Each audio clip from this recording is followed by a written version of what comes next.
ಇಲ್ಲಿ ನಾವು ನೋಡೋದು ಪ್ರತಿಯೊಂದೂ ಪ್ರತಿಬಿಂಬ, ರಿಫ್ಲೆಕ್ಷನ್. ಈ 20 ವರ್ಷ ಎಷ್ಟೋ ಜನನ ನಾನು ನೋಡಿದ್ದೀನಿ, ಎಷ್ಟೋ ಮಾಸ್ಟರ್ಸ್ ಹತ್ರ ಭೇಟಿ ಆಗಿದ್ದೀನಿ, ಎಷ್ಟೋ ಬುಕ್ಸ್ ನಾನು ಓದಿದ್ದೀನಿ.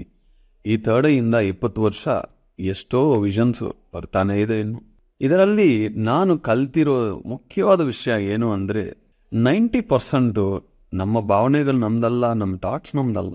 ಎಕ್ಸಾಂಪಲ್ ಹೇಳ್ತೀನಿ. ಒಬ್ಬರು ಮನೆಗೆ ಹೋಗಿ 1 ಗ್ಲಾಸ್ ನೀರು ಕುಡಿದು ನಾವು ಬಂದಿದ್ರೆ ಒಳಗೆ ಭಾವನೆಗಳು, ಮನಸ್ಸಲ್ಲಿ ಏನೋ ಚಂಚಲನೆ ಬರುತ್ತೆ ಒಂದೊಂದು ಸತಿ.